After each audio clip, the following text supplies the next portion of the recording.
Okay, cool. Let's get to our next caller. We've got John and wants to discuss the source of consciousness. John, you're on with Thomas and Ethan. How are you? Can you hear? Hi. Hey, how are you? Hello? John, I'm just going to premise this by saying if you want me to solve the hard problem of consciousness, you're going to be disappointed. I can't help you. It's okay. I just got a message in my inbox asking me if I want to join, so I thought I would talk about idealism and how reality is mental, but I don't think that's appropriate for your show. Did you say idealism? Yeah, idealism versus materialism, where the mind is actually tethered to reality. But I don't know what your show is about. I just got a message and I thought I'd stay on and. So I know what I think of when I hear idealism, but I want to make sure I'm on the same page as you. When I hear idealism, I think of people who, instead of saying that the mind is a construct purely of the brain and that everything is natural and physical, they'll say that the ideas and the thoughts are sort of, how do I put this? Like the universe is sort of spawned and created out of consciousness or out of ideas. Is that sort of close to it, or am I way off the mark? You're close, but I have my own way of saying it. Okay. Reality is tethered to mind, or it's tethered to consciousness, where, if you wake up from a dream, the dream disappears. It kind of knocks on the door of solipsism, but that's unverifiable. But I've had some visions myself where I feel as if consciousness is fundamental to reality, and where the physical reality is actually dependent on the mind. I wrote a long manuscript on it, but is that appropriate for your show? Yeah, it sounds like a supernatural claim to me. I mean, it is, but to be honest with you, Thomas, idealism versus materialism, I don't know how well I'm going to be able to contribute to that conversation. But Thomas, we can open up the can of worms. I'm rolling up my sleeves. Yeah, let's open up the can of worms then. Okay, then. I don't know how far you want to go, but how does the brain produce consciousness, which is a claim of materialism? Well, here's, rather than how, I think the question is, does it? Okay. Right? Because for example, I could look at a magnet, right? And I could put a magnet next to a piece of metal, and I could demonstrate that the metal is attracted to the magnet and it pulls it across the table. And you could ask me, how does it do that? And without a proper understanding of physics, I'm at a loss. I can't tell you exactly what's going on at, what physical forces are taking place if I don't have that understanding. But that doesn't mean that I can't demonstrate that the magnet is what's pulling the metal across the table, and that I can't repeat it and replicate it, and that I can't show you that in the absence of the magnet that the metal isn't pulled. Does that make sense? So you don't know how the brain makes consciousness, but you think it does. Well, so the brain is incredibly complicated. There's a whole chemical soup up here that's, firing off signals at an insane rate. And we don't necessarily understand all the inner workings of how consciousness comes about.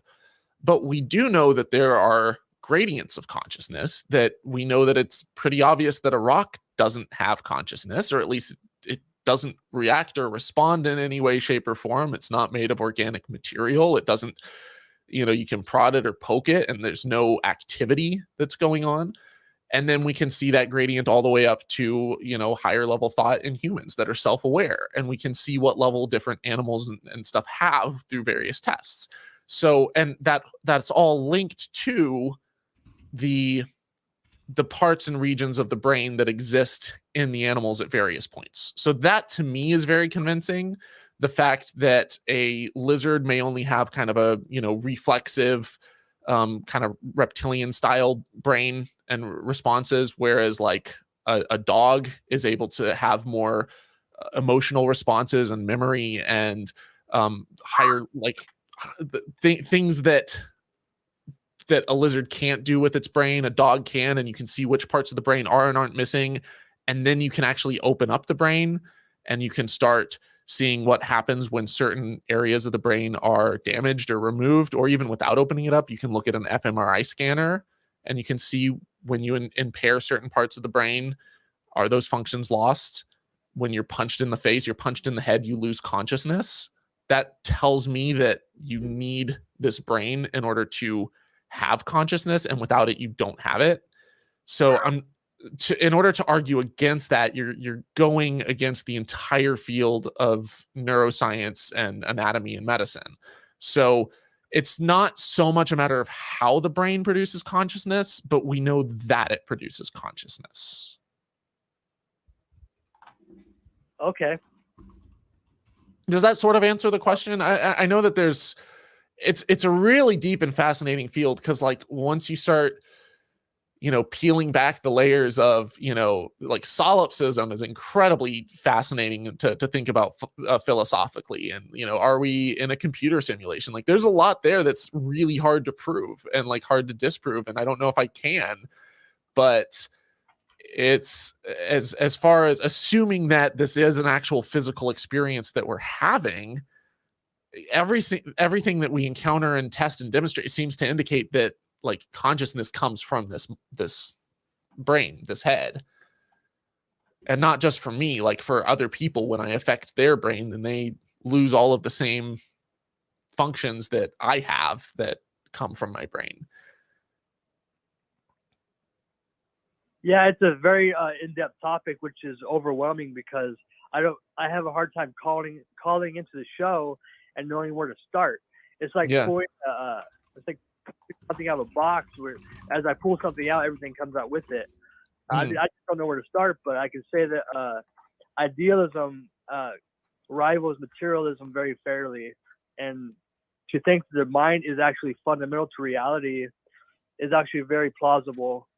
I just don't know how much time we had to discuss this, because I don't know, are these shows 15 minutes long or 20 minutes long? I don't know. Well, but the show is 2 hours. We try and keep calls between like 15 and 25 minutes. That way we have enough time to get to all the callers.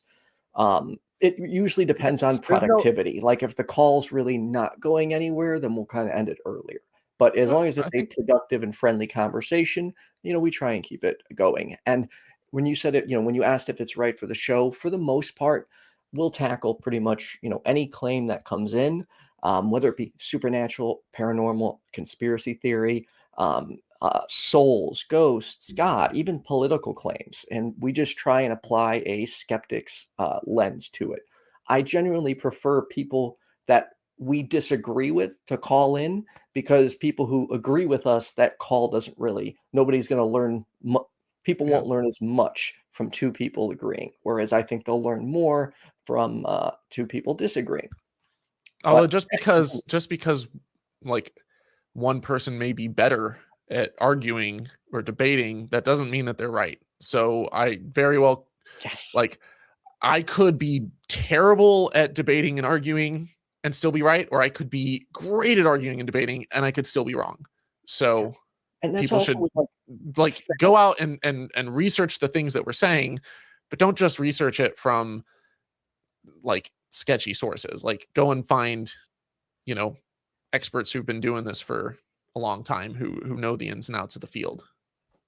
So are you thinking, John, that there is something, I guess, taking place outside of the mind, like some type of connection to the supernatural? Is that where you're going? I would say that the consciousness is supernatural by definition of the supernatural, being that it's not testable by science or naturalism. But this is a topic that could take hours to talk about. We're trying to unpack it in like 10 minutes, 15 minutes. I don't think I can do that in 15 minutes. Can I take a crack at it by asking some questions? Oh, yeah.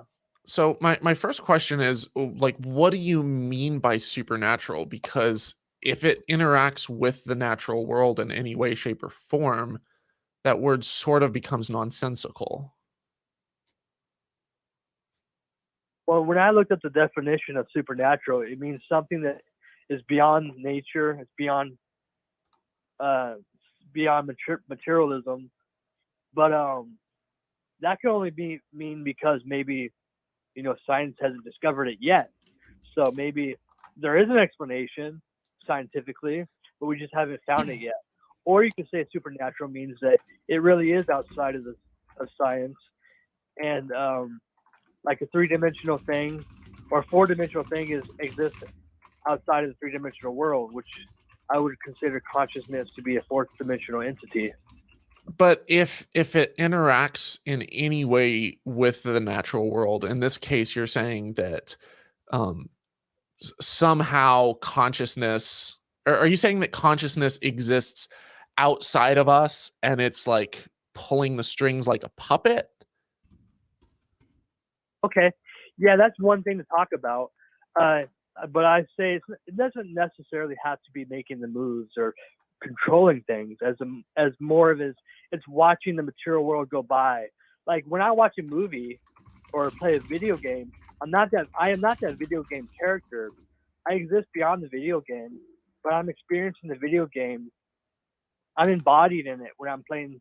When you see the screenshot on the TV screen from between the avatar's eyes, you might be able to be entranced in it and think that the video game is real, but really you exist beyond it. Okay, so you're specifically talking about your consciousness. You're not talking about like a global connected consciousness or a deity's consciousness?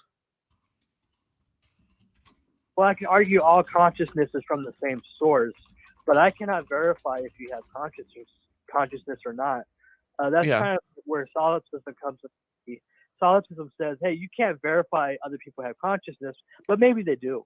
Well, that's tricky too, because it's sort of like, do I see the same color yellow that you see? It's like there's no way for me to prove that. Like but as far as, sorry, you cut out. No, it's okay. So as far as consciousness, let's take first your consciousness, because that's one thing that, like, at least you are pretty confident that your own consciousness exists, as I'm pretty confident that my own consciousness exists. And that's the kind of the basis of Descartes' cogito ergo sum. Like, I think, therefore I am. It's like, that's the one thing I can kind of start with, is I'm experiencing something. There's some sort of thing going on. Therefore, there's probably something existing in order to experience that. So if you take your consciousness first, because you said you can't really prove if other people have consciousness, and you're not necessarily sure about God, or at least we can save that for another time due to time constraints, if that's okay. Unless you want to go with God. Sorry. Then is it okay if we start with your consciousness specifically, and we can kind of see if we can get somewhere with that and explore that? Yes, my consciousness is the only thing I could confirm, really, and my conscious experience. So real quick, if I could, just one thing for people watching. They had referenced solipsism. Just so you're aware what that is, from my understanding, it's essentially, are you a brain in a vat? Is that accurate? Exactly. So it could be like you're in the Matrix, hooked up to a tube, a simulation, or just a brain floating in outer space, that everything is. You think that you're experiencing this world, but yeah.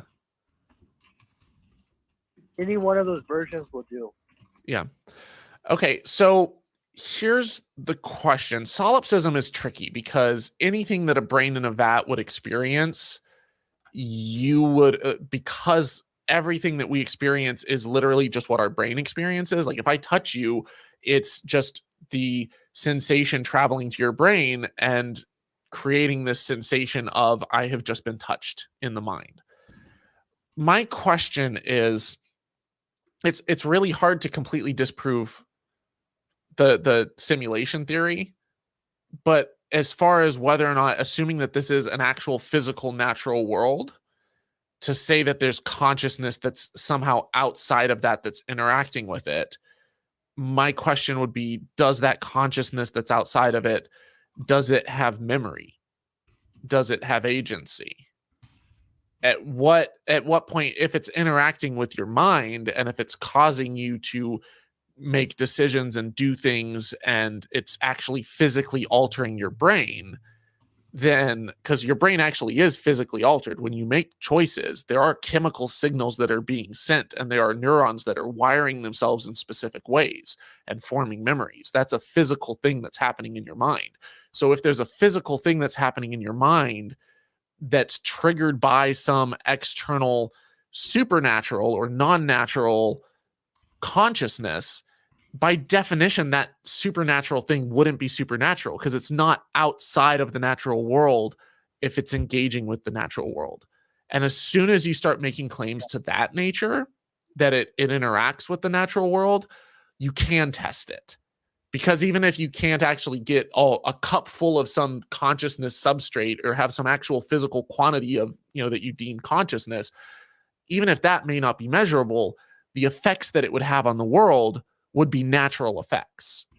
And so even if we don't necessarily have the tools in physics to detect this consciousness substrate, the effects that it has would be testable. We would be able to see, what it's actually doing at a physical level. And right now there's no indication of that.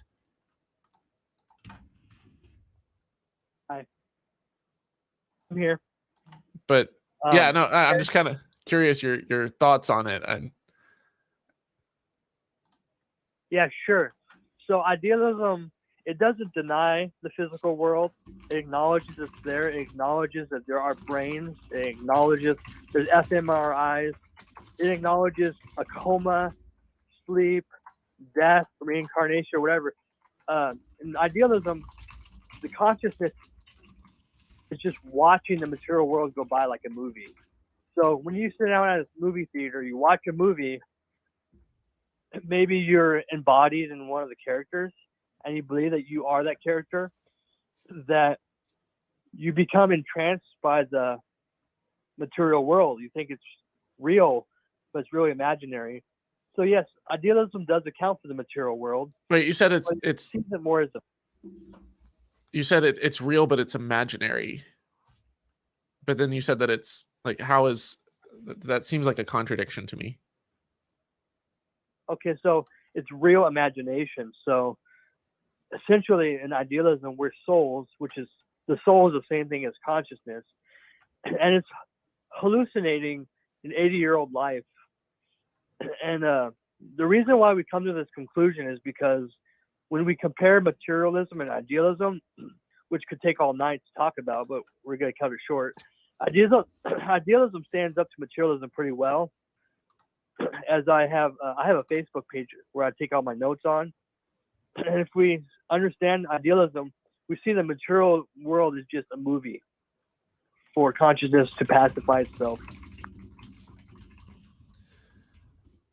When you say it's just a movie, it sounds like you're getting more into like free will and how we're more passive observers. But I kind of don't want to stray too far from specifically the idealism side of it, of is consciousness a construct of the mind, or is it this external factor that's interacting? Because I don't believe that free will is free and libertarian. I think that it's largely an illusion, and that we have will, that we have desires and things, but that it's influenced. Well, in idealism, free will is just another perception, like sight, sound, hearing, the feeling of movement. I would argue that our consciousness doesn't move. It's immovable. Your consciousness has been in the same location as it was when you were a child. The only thing that changed was what's your environment. Your environment moves around consciousness. Kind of like a video game player where the video game screen doesn't move, but the environment moves around consciousness. So free will, it's just another perception. But why does that have to be external to the physical mind for you to have this experience? Like, because I can actually grant you every single one of those things. I could say free will is an illusion, that we feel like we're in the driver's seat, but we're more in the passenger seat, and that we're going through and experiencing this life, and that we're responding to things, and it's I could grant you all of that, and still, you haven't shown or demonstrated a way that we could prove that consciousness exists outside of the mind. Okay. So how we go around doing that is we compare models. I read in a book by Richard Dawkins called The Magic of Reality. And in that book, I learned that science deals with models. You have a materialism model, you have an idealism model, and you have these other models, which I don't know about. But the only models I know of is idealism and materialism. And how do I conclude which is better? Well, I unbiasedly compare arguments from materialism and idealism is neglected, so I had to do the work myself. And I find, which could take all night to explain, that idealism stands up to materialism pretty well. And the only difference between idealism and materialism is the soul. The consciousness is actually the soul, and the material world is there, but we're just watching it as spectators. I mean, yeah, you've told me a number of times now, like, what it is that you believe, but my question still stands. How do you prove that? Okay. How do you demonstrate the existence of a soul? How do you does it have weight? Can we, pray? Is there a way that I can put my soul in your mind, that I can control you? Can I wish things into existence and wish for a parking spot to be open and it'll be there? Because those are things that we can test. Okay. Well, the only thing I could say really while keeping it still short is that either the brain makes consciousness, or the brain produces consciousness, or B, consciousness is its own source. And then you got C, maybe God, an external creator, God, deity, created us and we're going to go to hell or heaven or hell. But I dismiss the creator religious side of it, and for obvious reasons which we won't discuss, it takes too long. So I got A and B. Either the brain makes consciousness, or B, consciousness is its own source. And materialism says that the brain makes consciousness. I say how? They say it's brain activity. I say, okay, how does brain activity make consciousness? And they're at a loss. They don't know how. So either. Well, but that I tackled that at the very beginning of this conversation, where I said, like, just because you don't necessarily know exactly how, like, I cannot tell you how my Windows operating system is running. I cannot tell you the difference in the code between that and my MacBook. Like, I genuinely, like, I took lessons in programming. I can, walk you through how an if statement works and stuff like that. But, like, if you wanted me to actually piece it together from the ground up, from like a NAND gate and electrical engineering, and build the components and create the operating system, I promise you, I can't do it. That doesn't mean that I don't know beyond a shadow of a doubt that the computer is the source of the operating system and the all of the things that are showing up on my screen, that's being stored on the hard drive, that it's being processed by the processor, that, like, I know those things for a fact, because I can take those parts out and I can swap them out with other computers, and I can change the components, and I can run programs on it, and, like, I can smash it and destroy it and it stops working. So I can tell you beyond a shadow of a doubt that that is the source of the computer's brain, for lack of a better word, but I cannot tell you how it works. So taking this question of how does consciousness work, it's incredibly complicated, and we're trying to reverse engineer it. And scientists, neuroscientists, only for the last few decades have even had really even I would call an fMRI even a rudimentary method for looking inside the brain. You're not really getting the same level of fine-tuned details where, you could just analyze every single one of, like, billions of neuron connections and, run these huge, simulations on it and stuff. It's like they're trying to get a better understanding of how it works. And I'm not a neuroscientist, so I apologize if someone in the chat is, because I'm probably butchering all of this. But what I do know beyond a shadow of a doubt is that we don't know exactly how consciousness comes about. But what you can't do is to come along and be like, just because we don't know, that I'm going to make this argument from ignorance, that because we don't know, therefore it must be idealism. because we don't know here and we don't know here, therefore this one's equally plausible. It's like, no, that's not how it works. Just because we don't know how it works doesn't mean that we don't know that it works a particular way. Yeah, I'm not denying the materialism interpretation of consciousness. I'm not denying it at all. Maybe the brain does produce consciousness, but however, in year 2021, it doesn't have an argument or a model. There's just as much reason to investigate idealism as there is materialism. So I'm saying that idealism actually stands up to materialism pretty well without denying materialism. We know materialism could be right. It's just not right now. Well, what you say that they're equally plausible, and I'm like, one of them has a lot of evidence to it. One of them, you can hook yourself up to brain scanners while you sleep and see what happens to electrical activity in the brain when you sleep. And they're actually starting to be able to build images based off of dreams and things like that. I don't know how far along that is, but we know that when you get punched in the face, you pass out. Like I've been knocked unconscious before. Me too. Why is that? Why is it that we get knocked unconscious? Yeah. Like what specifically happens that causes? Well, I can't tell you all the inner workings of what's going on in the brain, but I know that when this thing up here, this hunk of meat gets jostled, the lights go out. And that tells me that there's something connected to this thing up here and consciousness. Yeah, I've unfortunately been knocked out a few times. I notice a lot of times people think they have evidence for materialism, but it doesn't actually debunk idealism, because the same interpretation could happen in idealism. You could get knocked out if idealism is true. You can go under anesthesia if idealism is true. You can go to sleep and die if idealism is true.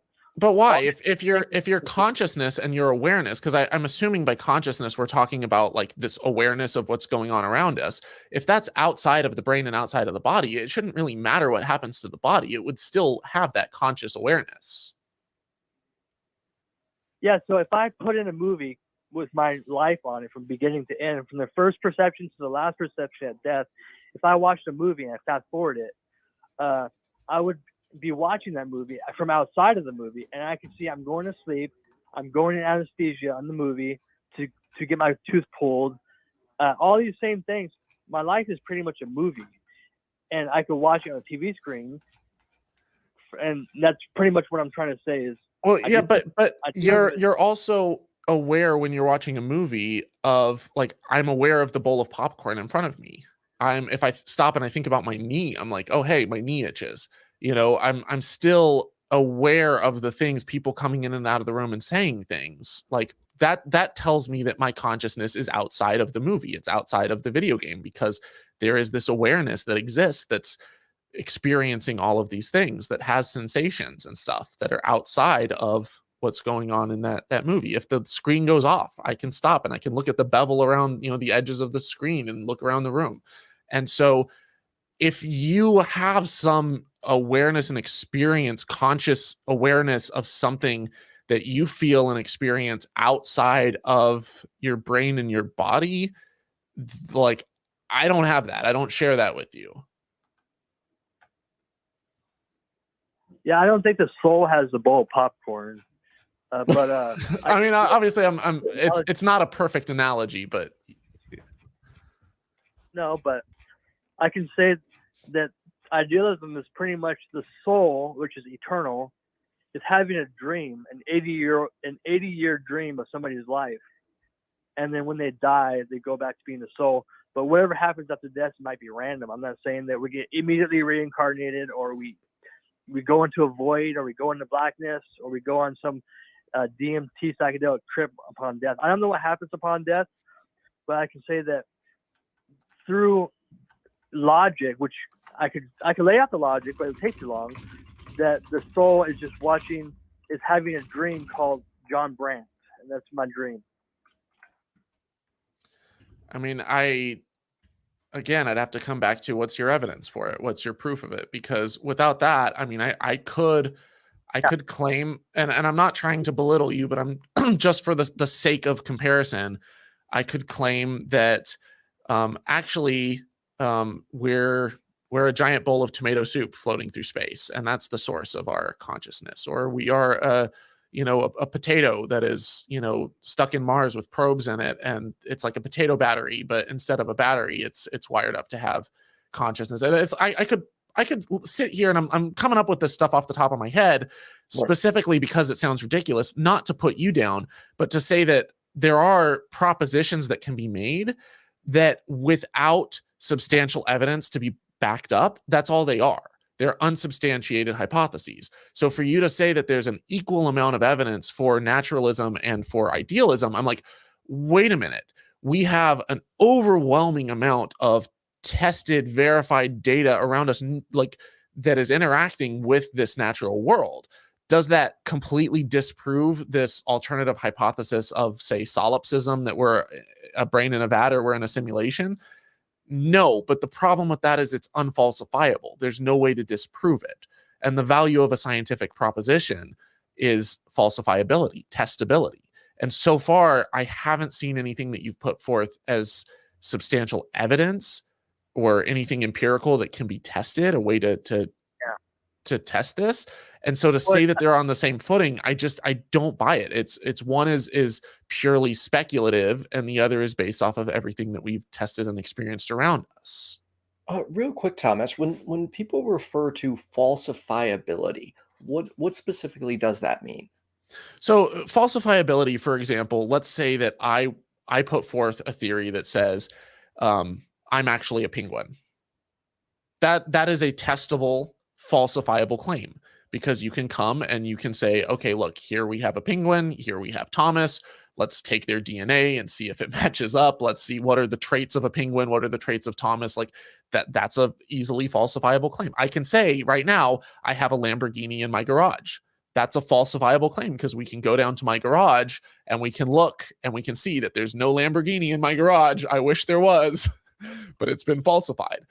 And we can do that with a number of things in science. Now, some things are unfalsifiable. I can say somewhere out there in the eternally expanding universe, there are Pokemon. There might be, but it's unfalsifiable. I cannot go physically and explore every single corner of the universe.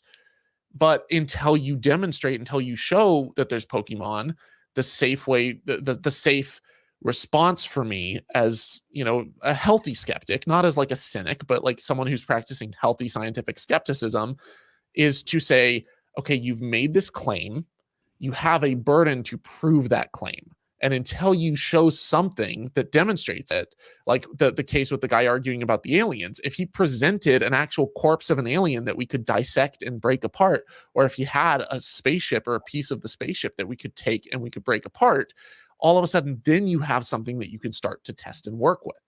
But until you have that, until you have some way of testing something, then you're purely making an unfalsifiable claim. And that's the problem with solipsism, is I could claim we're all living in a simulation, but how do you test that? If you can come up with an experiment or a way to prove it wrong, then we can start working, with it. And there may be an experiment like that out there. I'm not aware of one. So we got to wrap this call up in just a moment, John. But what evidence do you have for the soul, or why do you think there is a soul to begin with?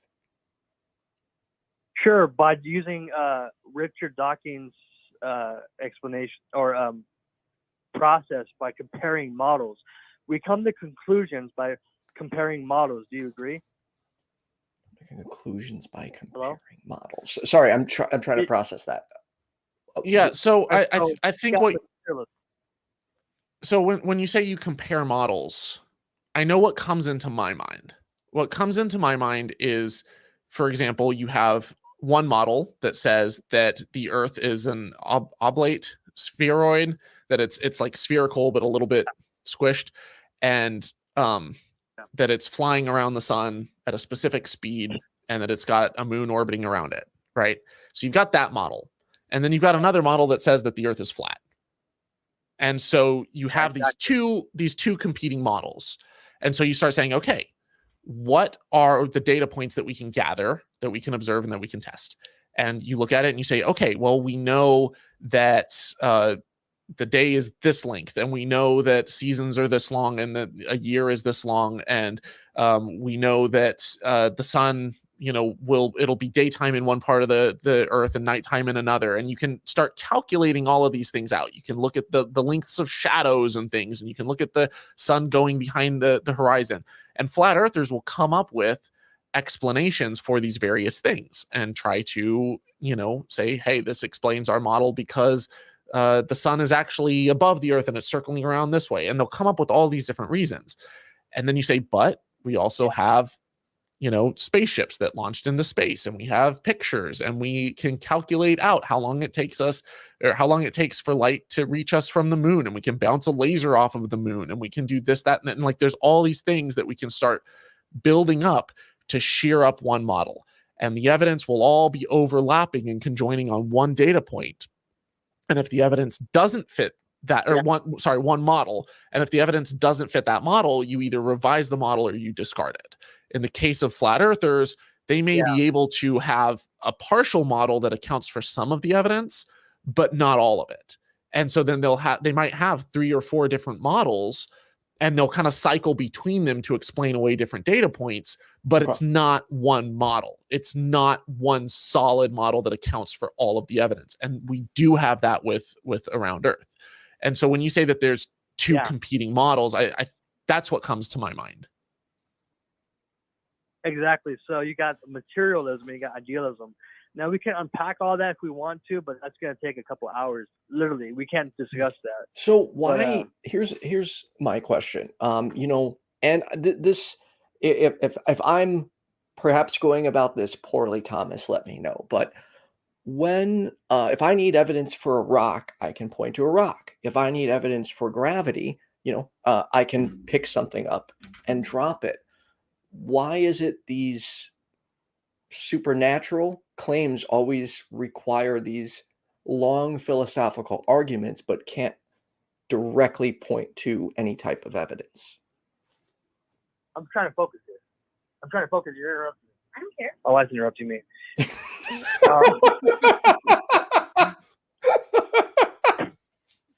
So my wife's interrupting me. If you could, though, try and, because we have to move on in just a moment, so try and wrap it up as quickly as possible. Yeah, I'll wrap it up as quickly as I can. I don't talk much as it is anyways. Materialism, they could be called models or they could be called arguments. And each argument has its own explanation between it. So, long story short, I've been comparing idealism versus materialism for a couple of years now. And materialism doesn't actually have a place for consciousness. It says it's a byproduct of brain activity. So until materialism actually has an explanation for it, it really has no argument. But you can say the same thing about idealism. It doesn't have an argument. But I got to wrap this up. What do you mean it doesn't have a place for consciousness? Because I'm pretty sure that, like, you can actually go through and you can damage various regions of the brain and still have consciousness. And God, I don't know the exact seat of consciousness. Is it someone tell me in the chat, is it the cerebellum? Is it I believe it's kind of on your brain stem, where, like, if that region of your brain gets destroyed or damaged, or, if you have a virus that eats away at it, like, lights out. So to say that there isn't a seat of consciousness, I think is now it very well could be that. And again, because I'm not a neuroscientist, I realize literally as I'm saying this that I'm butchering it, because you don't just have one region of the brain that is the consciousness. It's interacting with and getting signals from your brain. And there's a part of your, in the occipital lobe that's processing vision. And there's 2 pathways from your eyes to, that. And there's a lot that's going on there. And that's all creating consciousness. But we know that it happens in the brain. So to say that we don't have a place for consciousness to rest is like, we do, the brain. So materialism, it's a world, a chemically driven world. And you got abiogenesis. We evolved from a protocell. Everything is chemically driven. So why can't the human go to work, drive to work, eat dinner, and be a human without the added benefit of consciousness? If it's got brain activity, it could do everything a human could do without consciousness. It could take a shower because it's all chemicals, it's all brain activity. But we try to sneak consciousness into materialism nonchalantly. And really, materialism, the natural world doesn't need consciousness in order to exist as it does now. Well, but we don't sneak it in. It comes blasting through the front door or through the wall like the Kool-Aid man. Consciousness it's unavoidable. It's a thing that we all know exists. It's a thing that we know is there. And so, yes, absolutely. People, biologists, evolutionary biologists, trying to figure out how consciousness came about. Like it's very ever present. But we also know that there are stages of consciousness, and we see every single one of these stages emerging down the line, through our evolutionary ancestry. And as organisms are less and less complex, they have less and less of these functions. So it's to say that consciousness isn't an emergent property, or to say that it's not evolving, or that there aren't gradients of consciousness or gradients of brain activity. Higher level thought, self-awareness, ability to react to stimuli, these are all things that appear gradually. And so it's not that we don't know where consciousness is seated. It's that as far as exactly how it works, or exactly how it comes about, or recreating it in the lab, that's the hard part. So if you could, John, in a minute or less, because we do have to get to the next caller, what is the best evidence for a soul that you could present? By comparing idealism with materialism, and I know we discussed this, but I'm going to make it short. Materialism doesn't have consciousness in it. It has humans, it has brains, it has a natural world, it has skyscrapers, but consciousness doesn't exist in materialism. Now, in idealism, consciousness is the forefront of all phenomena, all reality. It's there. It's fundamental. And that's how we account for it. We still don't know what consciousness is, but we can account for it. The key word is account. Can materialism account for consciousness? I feel like I've addressed all of that already, and I don't think that we're going anywhere. Anyways, John, I do want to thank you for taking the time to call in and speak with us. I would definitely invite you to call back. We're here every single Tuesday from 7 to about 8:30, 9, depending on call value. Yeah. And I do really enjoy this conversation, by the way. If I sound a little frustrated because I don't feel like we're getting anywhere, I actually thoroughly enjoy it. And solipsism, and what makes you, the whole teleporter problem, the ship of Theseus, there's so many routes that this is incredibly interesting to pick apart. And yeah, it's an area that's ripe for exploration. But I would caution you, and I would caution our viewers as well, to simply because there's a void in our understanding and our knowledge, to not just plug it with something that you also don't necessarily understand, or hey, we don't have evidence for this, we don't have a way to falsify it or prove or disprove it, but because there's a gap in our understanding, they're both equally plausible or equally viable. I would be cautious there. Right. John, Right. 15 seconds or less. Thank you I'll very give you much. the last word. Okay, I'm just saying idealism rivals materialism pretty well. And I had a great night. Thank you for the discussion. Awesome. Thanks, John. I hope you have a good Thanks day. for calling in. All right, bye. Bye. So, you have really nice callers, for the most part. Yeah, and that's honestly, that's how I want the show to be. I don't want this to turn into us screaming or yelling at each other or attacking. To me, this is how these conversations, should go.